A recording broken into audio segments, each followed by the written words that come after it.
The Amazing Penguin Rescue. 1. By Lauren Tarshish. Imagine you are an African penguin living on an island in the middle of the South Atlantic Ocean. You live with tens of thousands of other penguins on a rocky beach.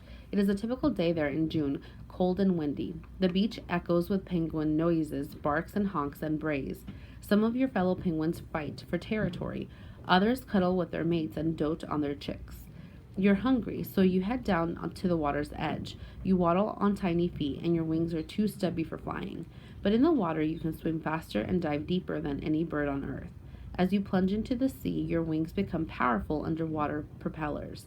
You shoot through the water at 12 miles an hour, black and white blur, snatching sardines from the surface, swallowing them whole, then catching more. Your thick feathers protect you from the freezing water. You stay in the sea for hours until your belly is full. Then you turn to head back to shore. That's when something goes wrong. As you come to the surface for air, the water feels unfamiliar. It is thick and it burns your eyes. You try to swim away, but suddenly your wings are too heavy to lift, and you can barely propel yourself. Your body wobbles and rolls. You feel bitterly cold. You shiver and gasp for breath. What you don't know is that just hours ago, a cargo ship called Treasure hit a reef and split apart. As it sank, 1,300 tons of toxic crude oil gushed into the sea. Oil surrounds your breeding ground, the largest African penguin breeding ground in the world.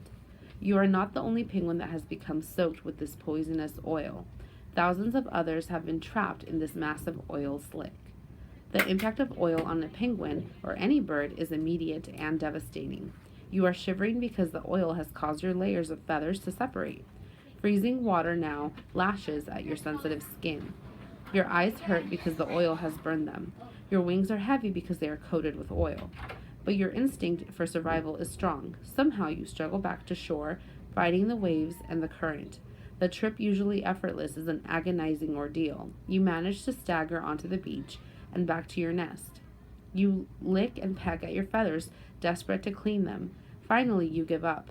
There is nothing to do there, terrified, dazed, and silent. Spill zone. After Treasure sank, winds carried the oil slick north. The penguins of Robben Island were oiled while swimming for fish.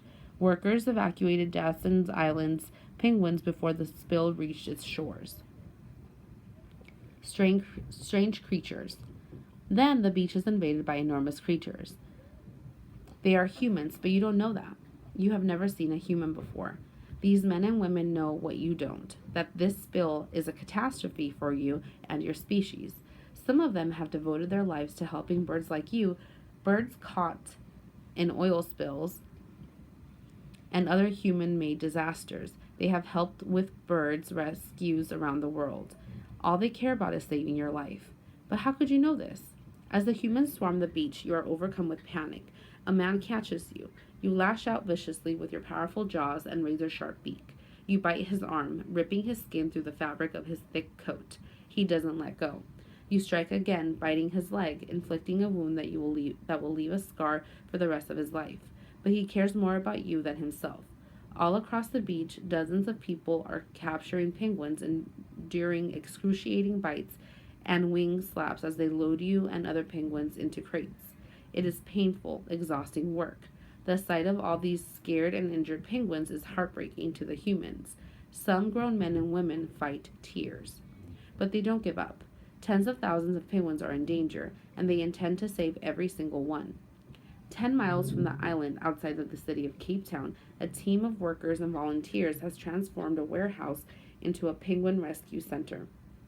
They have worked with astonishing speed.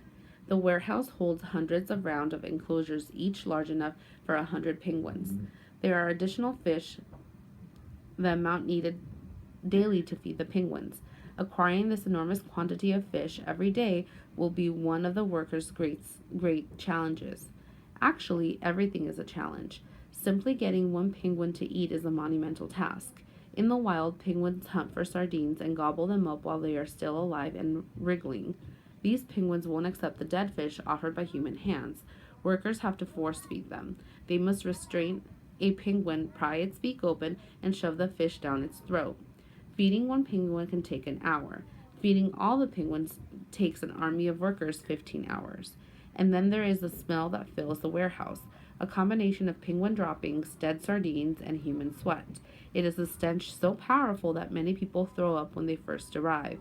But not even the smell keeps people away. As the news of the rescue effort spread, hundreds and then thousands of volunteers flocked to the warehouse eager to help. They are a diverse group, including rich women from fancy neighborhoods and poor teenagers from Cape Town streets. Some have experienced helping wildlife, some have never even owned a pet. All of them have one thing in common, a mission to save as many penguins as possible. Number 6. What are the two main ideas of the article? A. Oil spills can spread quickly. B. Penguins are good swimmers. C. Oil spills are a great threat to penguins. D. Penguins take good care of their young. E. Penguins are interesting animals to watch. F. People work hard to help the penguins get better. Number 7. Which two sentences from the article best support your answers in question 6? A. Others cuddle with their mates and dote on their chicks. B. As you plunge into the sea, your wings become powerful underwater propellers. C. You are not the only penguin that has become soaked with the poisonous oil. D. The impact of oil on a penguin or any bird is immediate and devastating. E. In the wild, penguins hunt for sardines and gobble them up while they are still alive and wiggling. F. All of them have one thing in common, a mission to save as many penguins as possible. Number 8.